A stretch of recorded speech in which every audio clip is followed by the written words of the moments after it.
Dans le village paisible de Koubouré, niché au cœur des collines verdoyantes de la Côte d'Ivoire, vivait une jeune fille nommée Amani. Orpheline de mère depuis son jeune âge, Amani vivait avec son père, Kwadio, un fermier travailleur et généreux, et sa belle-mère, Adjoa. Contrairement à Kwadio, Adjoa n'aimait pas Amani. Elle lui confiait toutes les tâches ménagères et la traitait avec mépris, tout en choyant sa propre fille, Naya. Amani, malgré les traitements injustes, restait douce et aimante.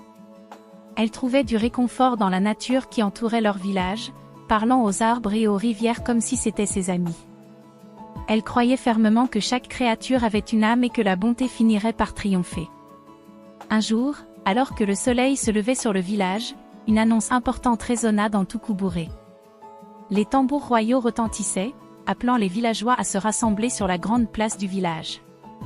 Le chef du village, un homme âgé et respecté nommé Dalo, monta sur une estrade improvisée et annonça la nouvelle tant attendue. « Voyez, voyez, braves gens de Koubouré. Le roi de notre grand royaume a décidé de célébrer l'anniversaire de son fils, le prince Sadi, par une fête somptueuse au palais royal. Lors de cette fête, le prince choisira sa future épouse parmi les jeunes filles de notre village. Toutes les jeunes filles en âge de se marier sont invitées à participer à cet événement grandiose. » Cette nouvelle apporta une vague d'excitation parmi les villageois. Les familles se mirent immédiatement à préparer leurs filles, espérant que l'une d'entre elles serait choisie par le prince. Adjoa, quant à elle, devint obsédée par l'idée de voir Naya couronnée princesse. Adjoa commença à préparer Naya avec soin, lui achetant les plus belles robes et les plus précieux bijoux. Chaque jour, elle surveillait de près son alimentation, veillant à ce que Naya conserve une peau éclatante et un teint radieux. Pendant ce temps, Amani était chargée de tâches encore plus lourdes, et Adjoa lui interdit même d'assister à la fête, craignant que sa simple présence n'embarrasse Naya. Amani, bien que triste de ne pas pouvoir participer à la fête, continua de travailler avec diligence. Elle s'occupait des tâches ménagères avec soin, lavant, nettoyant et cuisinant pour toute la famille. Souvent, elle se réfugiait dans la forêt pour trouver un moment de paix, s'asseyant au pied de son arbre préféré, un grand baobab, où elle pouvait laisser libre cours à ses pensées et à ses rêves. Un jour, alors qu'Amani sanglotait au pied du grand baobab, une vieille femme sage apparut devant elle. La vieille femme avait des cheveux blancs comme neige et des yeux perçants remplis de bienveillance. Ses vêtements, bien que simples, dégageaient une aura de mystère et de puissance. Amani sentit immédiatement une connexion avec cette femme, comme si elle l'avait toujours connue. La vieille femme tendit un talisman en forme de cœur à Amani et dit « Ma chère enfant, je suis une gardienne des traditions ancestrales. Ce talisman te protégera et te guidera. Il est temps que tu montres ton vrai courage et ta bonté. Va à la fête et ne crains rien. » Reconnaissante, Amani accepta le talisman et se sentit immédiatement plus forte. La vieille femme disparut aussi soudainement qu'elle était apparue, laissant Amani avec un sentiment de paix et de détermination. Ce talisman, pensait-elle, pourrait être la clé pour changer son destin. Les jours qui précédèrent la fête furent remplis d'activités et de préparations intenses dans le village. Les couturiers travaillaient jour et nuit pour confectionner les robes les plus splendides, les coiffeurs créaient des coiffures élaborées, et les familles se préparaient à leur manière pour l'événement. Chaque maison était en effervescence, et l'excitation était palpable dans l'air. Amani, malgré les ordres stricts d'Adjoa, continua de rêver de la fête. Elle n'avait qu'une simple robe, mais elle savait que sa beauté intérieure brillerait plus fort que n'importe quel bijou. Chaque soir, elle polissait le talisman et priait pour que la vieille femme sage ait raison. Kwadio, bien que préoccupé par les injustices que subissait sa fille, restait silencieux. Il espérait en secret qu'Amani trouverait un moyen d'aller à la fête et de montrer au monde sa vraie valeur.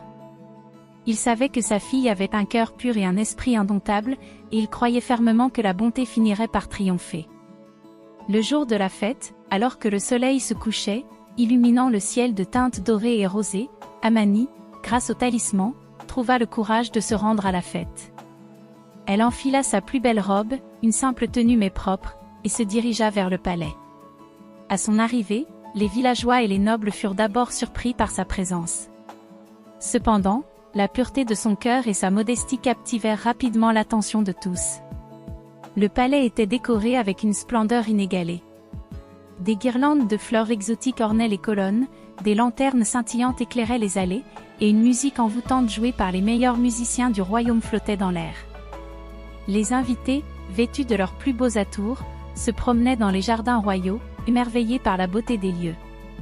Le prince Sadi, un jeune homme au regard vif et au sourire chaleureux, fut particulièrement intrigué par Amani. Alors qu'il rencontrait les différentes prétendantes, il s'approcha d'Amani, curieux de connaître celle qui dégageait une telle aura de sérénité et de sagesse. Amani, bien que nerveuse, salua le prince avec grâce et respect. Le prince, frappé par sa simplicité et sa beauté naturelle, engagea la conversation. « Bonjour, mademoiselle. Puis-je connaître votre nom ?» demanda le prince avec un sourire chaleureux. « Je m'appelle Amani, votre Altesse, » répondit-elle doucement. « Amani, c'est un beau nom, » dit le prince. « Dites-moi, Amani, qu'est-ce qui vous a poussé à venir ici ce soir ?» Amani prit une profonde inspiration et répondit « J'ai toujours rêvé de venir ici, de voir le palais et de rencontrer des personnes aussi nobles que vous. Mais plus que cela, je voulais montrer que même une simple villageoise peut avoir un cœur pur et un esprit fort. » Le prince, impressionné par ces paroles, continua de parler avec elle, découvrant peu à peu la profondeur de sa sagesse et de sa gentillesse. La jalousie de Naya ne tarda pas à se manifester. Voyant que le prince portait un intérêt particulier à Amani, elle chercha à la discréditer. En pleine fête, elle se moqua d'Amani et révéla son identité d'orpheline maltraitée, espérant l'humilier devant tout le monde. « Regardez cette fille » s'exclama Naya. « Elle n'est qu'une orpheline sans valeur, une servante dans sa propre maison. Comment ose-t-elle se présenter ici et prétendre être digne du prince ?» Amani, bien que blessée, resta calme et répondit avec dignité « Je suis peut-être orpheline et maltraitée, mais mon cœur est pur. Je crois en la bonté et en la justice. » Sa réponse impressionna le prince et les invités, renforçant leur respect pour elle. Le prince, désireux de connaître la véritable nature des prétendantes, décida de les soumettre à une série d'épreuves. Ces défis nécessitaient du courage, de l'intelligence et de l'empathie. La première épreuve consistait à résoudre une énigme ancienne, transmise de génération en génération. La première épreuve était une énigme posée par le roi lui-même. Il s'avança au centre de la cour royale et déclara « Mesdames, le trésor le plus précieux que l'on peut posséder est caché dans cette énigme. Quel est-il » Tandis que Naya et les autres jeunes filles proposaient des réponses comme l'or, les bijoux ou le pouvoir, Amani, rappelant les paroles sages de la vieille femme et écoutant son cœur, répondit « Le trésor le plus précieux est un cœur pur et aimant. » Sa réponse, emplie de sagesse, toucha profondément le prince et tous les présents. Le roi hocha la tête avec approbation, visiblement impressionné. La deuxième épreuve exigeait de traverser une forêt enchantée et d'apporter une fleur rare qui ne s'ouvrait qu'au clair de lune. Les candidates avaient une nuit pour réussir cette mission. Tandis que les autres prétendantes, effrayées par les histoires de la forêt, hésitaient ou abandonnaient face aux dangers réels et imaginaires, Amani, guidée par son talisman, trouva le courage de s'aventurer dans les ténèbres. Amani entra dans la forêt avec détermination. La lune brillait haut dans le ciel, éclairant son chemin d'une lueur argentée. Les arbres semblaient murmurer des secrets anciens, et des créatures mystérieuses, attirées par la magie de la nuit, observaient sa progression. À chaque pas, le talisman réchauffait son cœur, lui rappelant les paroles de la vieille femme sage. Après des heures de marche, elle arriva dans une clairière illuminée par la lune.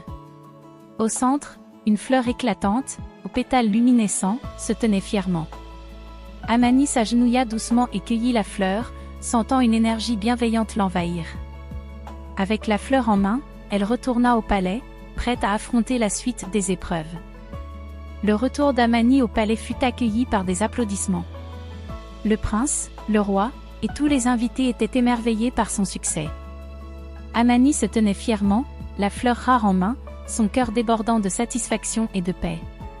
Le roi, observant les épreuves, comprit la vraie nature des candidates. Il découvrit également les mauvais traitements qu'Amani avait subis de la part de sa belle-mère grâce aux témoignages des villageois. Adjoa et Naya furent confrontés à leurs actions et réprimandés publiquement, leur comportement honteux exposé devant tout le monde. Le prince Sadi, reconnaissant la vertu et le courage d'Amani, l'a choisie comme future épouse. La simplicité de son cœur et la profondeur de sa sagesse avaient conquis non seulement le prince mais aussi tout le royaume. Avec l'approbation de son père, le roi annonça officiellement l'union entre Amani et le prince Sadi. Cependant, avant que les célébrations ne puissent vraiment commencer, il y avait encore une dernière chose à régler. Le roi fit venir Adjoua et Naya devant l'assemblée. Adjoua, Naya, dit le roi d'une voix sévère mais juste. Vous avez agi avec cruauté et malveillance envers Amani. Vos actions ne peuvent pas rester impunies. Cependant, en ce jour de joie et de justice, nous choisirons la voie de la rédemption. Vous devrez travailler pour réparer vos torts envers Amani et le village. Apprenez à vivre avec honnêteté et compassion, car c'est ainsi que vous trouverez la véritable paix. Adjoua et Naya, honteuses, acceptèrent leur sentence. Les villageois, bien que critiques de leurs actions passées, accueillirent cette décision avec compréhension, reconnaissant la sagesse du roi. Le mariage d'Amani et du prince Sadi fut une cérémonie somptueuse, célébrée avec une joie immense. Les préparatifs furent rapides mais magnifiques, chaque détail soigné pour refléter la beauté et la simplicité d'Amani. Les invités, venus de tout le royaume, apportèrent des cadeaux précieux et des bénédictions. La vieille femme sage, qui avait aidé Amani, réapparut pour la cérémonie. Elle sourit à Amani et murmura, « Tu as prouvé que la pureté du cœur et la force de l'esprit peuvent surmonter toutes les épreuves. Que ta vie soit remplie de bonheur et de sagesse. » Les chants et les danses traditionnelles résonnèrent dans le palais, et les festivités durèrent plusieurs jours. Le peuple de Koubouré célébrait non seulement l'union de leur prince, mais aussi l'arrivée d'une reine aimée et respectée. Amani et le prince Sadi régnèrent ensemble avec justice et compassion. Sous leur leadership, le royaume de Koubouré prospéra, devenant un lieu de paix et de prospérité où chaque habitant vivait dans l'harmonie et le respect. Leurs actions inspirèrent des histoires qui furent racontées à travers les générations. Amani devint un symbole de justice et de bonté, inspirant les jeunes filles du village à être courageuses et authentiques. Les histoires de sa bravoure et de sa sagesse furent transmises de génération en génération, rappelant à tous que la véritable valeur d'une personne réside dans la pureté de son cœur et la force de son esprit. Amani et Sadi décidèrent de voyager à travers le royaume pour mieux connaître leur peuple et comprendre leurs besoins. Partout où ils allaient, Amani partageait les leçons qu'elle avait apprises au fil de son incroyable voyage. Elle enseignait aux jeunes filles l'importance de la résilience et de la bonté. Elle visitait les écoles, les marchés, et même les plus petits villages, s'assurant que chaque enfant savait qu'il ou elle pouvait surmonter les obstacles avec un cœur pur et un esprit fort. Les adultes aussi trouvaient une nouvelle inspiration dans la reine. Sa capacité à pardonner et à transformer la douleur en force devint une lumière guidant leur propre vie. Amani organisait des conseils où les villageois pouvaient exprimer leurs préoccupations et recevoir des conseils sages. Elle insistait sur la justice et l'égalité, prônant une société où chaque voix, aussi modeste soit-elle, était entendue et respectée. Un jour, une nouvelle menace se présenta à Koubouré. Des marchands itinérants rapportèrent des histoires de bandits sévissant dans les terres avoisinantes, attaquant des villages et terrorisant les habitants. Amani et Sadi prirent cette menace au sérieux. Plutôt que d'envoyer immédiatement des troupes, Amani suggéra une approche différente. « Nous devons comprendre la racine de ce problème », dit-elle à Sadi. « Peut-être que ces bandits sont des hommes désespérés, poussés au crime par la pauvreté ou l'injustice. Si nous pouvons les aider à trouver une autre voie, nous pourrions apporter une paix durable. » Avec cette sagesse, Amani et Sadi décidèrent de rencontrer les chefs des villages affectés et de parler directement aux bandits. Ils organisèrent un rassemblement sur un terrain neutre, sous la protection d'une trêve temporaire. Lors de la rencontre, Amani, avec son talisman autour du cou, prit la parole devant les chefs des bandits. Elle parla avec compassion et fermeté, racontant son propre passé de douleur et de résilience. « Je sais ce que c'est de se sentir sans espoir, » dit-elle. « Mais il y a toujours un chemin vers la rédemption. Vous avez le choix aujourd'hui de changer votre destin. Nous sommes prêts à vous aider à trouver un moyen de vivre honnêtement, à offrir du travail et des terres à ceux qui le souhaitent. Choisissez la voie de la paix et de la justice. » Les chefs des bandits, touchés par sa sincérité et sa détermination, commencèrent à réfléchir sérieusement à sa proposition. Plusieurs d'entre eux, fatigués de la vie de violence, décidèrent d'accepter l'offre de réhabilitation. Ceux qui refusaient furent ensuite confrontés par les forces royales, mais cette fois-ci, avec la sympathie du peuple pour les motivations plus nobles de leur reine. Les bandits repentis furent réintégrés dans la société, recevant des terres à cultiver et des opportunités d'emploi. Ils devinrent des alliés précieux pour Amani et Zadi, utilisant leur connaissance du terrain pour protéger le royaume des véritables menaces extérieures. Leur transformation devint un autre symbole puissant du règne d'Amani, la capacité de voir au-delà des apparences et de croire en la possibilité de changement et de rédemption. Les années passèrent et le royaume de Koubouré connut une ère de prospérité et de paix sans précédent. Amani et Zadi eurent plusieurs enfants, à qui ils enseignèrent les valeurs de courage, de bonté et de justice. Les enfants grandirent en apprenant des histoires de leurs parents, de la force intérieure nécessaire pour faire face à l'adversité et de la puissance du pardon et de la compréhension.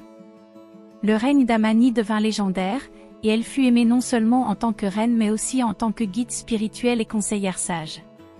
Son nom devint synonyme de justice et de bonté, et des générations après elle continuèrent de transmettre ses enseignements. Amani, dans ses vieux jours, aimait s'asseoir sous le grand baobab, l'endroit où tout avait commencé. Là, elle racontait des histoires à ses petits-enfants, leur transmettant les contes de courage et de sagesse qui avaient façonné sa vie. Ses cheveux, désormais argentés, brillaient sous le soleil couchant, et ses yeux, toujours remplis de bienveillance, fixaient l'horizon avec une sérénité profonde. Les villageois, jeunes et vieux, venaient encore lui demander conseil, trouvant toujours en elle une source inépuisable de sagesse. Amani, avec son talisman toujours près de son cœur, continua d'inspirer et de guider ceux qui venaient à elle, prouvant que la véritable grandeur réside dans la simplicité, la bonté et le courage. Ainsi, l'histoire d'Amani, la reine sage et aimante, perdura dans les annales du royaume de Koubouré, rappelant à tous que même dans les moments les plus sombres, la lumière de la bonté et de la justice peut toujours briller. Merci d'avoir regardé cette histoire aujourd'hui. Veuillez commenter ce que vous avez appris et n'oubliez pas d'aimer et partager avec vos proches. À la prochaine pour une nouvelle histoire.